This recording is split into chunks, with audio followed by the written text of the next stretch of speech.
여러분 안녕하세요. 호수파파입니다. 전세 사기 이제 내국인들만의 문제가 아닌 것 같습니다. 최근 몇 년간 우리나라 주택을 외국인들이 마치 쇼핑하듯이 사들였었는데요. 대출 제한을 비롯해서 여러 가지 규제를 받고 있는 내국인들과는 달리 외국인들은 본인들 나라에서 대출을 받아왔기 때문에 내국인에 비해서 상대적으로 부동산 투자가 손쉽게 이루어졌습니다. 내국인 역차별이라는 말도 상당히 많이 나왔었죠. 자, 이런 상황에서 그동안 무분별하게 국내 주택을 매입할 수 있는 외국인 임대인들이 일으키고 있는 전세 사기가 사회적인 문제로 대두되기 시작했어요. 국내에서 갭 투자로 주택을 매입하고 전세금을 반환하지 않은 채 결국 본국으로 달아나는 케이스인데, 임대인이 대한민국 사람이라면 어떻게든 소재 파악이라도 할 수 있지만 본국으로 달아난 외국인 임대인은 소재 파악조차 거의 안 되고 있는 실정입니다. 2022년부터 최근 3년간 보증금을 반환하지 못해서 문제가 된 외국인 임대인은 통계에 잡힌 것만 총 100건이 넘고요. 총 피해 액수는 약 243억 원이라고 해요. 그 중에서 허그가 보증보험으로 160억 원을 임차인에게 대위 변제해 줬는데요. 문제는 회수율입니다. 외국인 임대인에게 실제로 회수된 금액은 겨우 3억 원도 채 되지 않는다고 해요. 퍼센트로 계산하면 2% 미만입니다. 실제로 오피스텔 7채를 소유하고 있던 중국인이 보증금 20여억 원을 반환하지 못해서 허그가 대신 물어줬는데 회수된 금액은 0원이었고요. 아파트 7채를 보유하다 전세 사기를 일으킨 한 미국인 역시 허그에서 20여억 원을 물어주고 회수는 전혀 하지 못했습니다. 우리나라에서 주택을 가지고 있는 외국인의 비율은 중국인이 압도적으로 많고요. 미국인과 캐나다인이 그 뒤를 따르고 있는데요. 전세 사기를 일으킨 임대인의 국적도 중국인이 압도적으로 많습니다.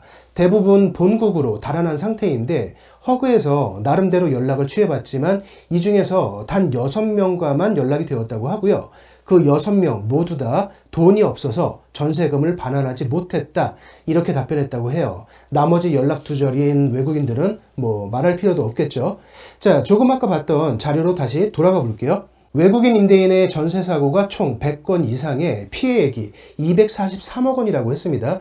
이 중 허그에서 전세 보증보험을 통해서 외국인 임대인 대신 임차인에게 물어준 금액이 160억 원인데요. 이 돈은 하늘에서 떨어진 돈이 아니죠. 국민들의 피 같은 세금이 투입된 돈입니다. 문제는 최근 몇 년 동안 외국인의 국내 주택 매수가 점점 늘어났는데 그 중에는 전세를 끼고 갭 투자한 케이스가 상당히 많다는 말이에요.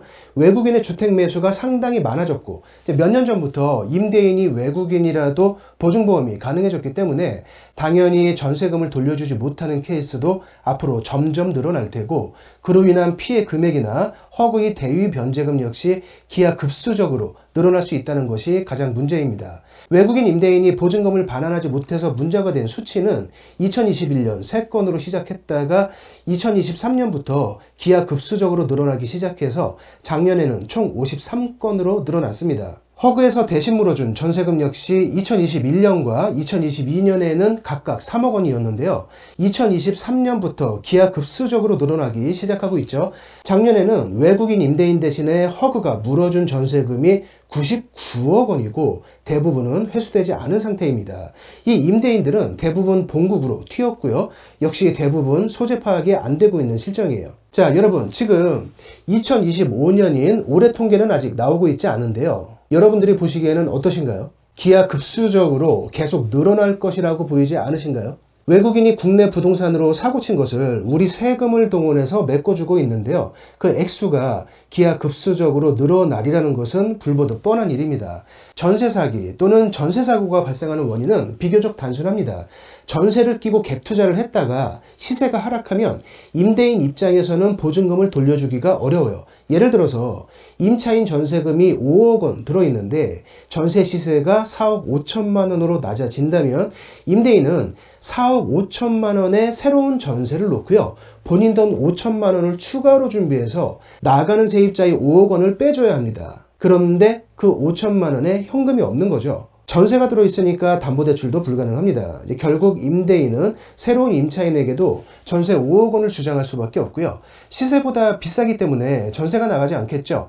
만기에 맞춰서 보증금을 돌려주지 못하게 되는 겁니다. 그런데 이런 식의 갭 투자한 주택이 한 채 정도만 있다면 대부분은요, 어떻게든 해결이 돼요.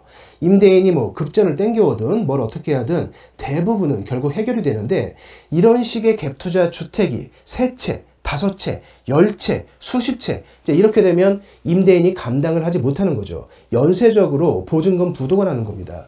이걸 100채 넘게 대규모로 한 사람들이 대규모 전세 사기를 일으키면서 사회적인 문제가 아주 심각했죠. 아직도 현재 진행형이고요.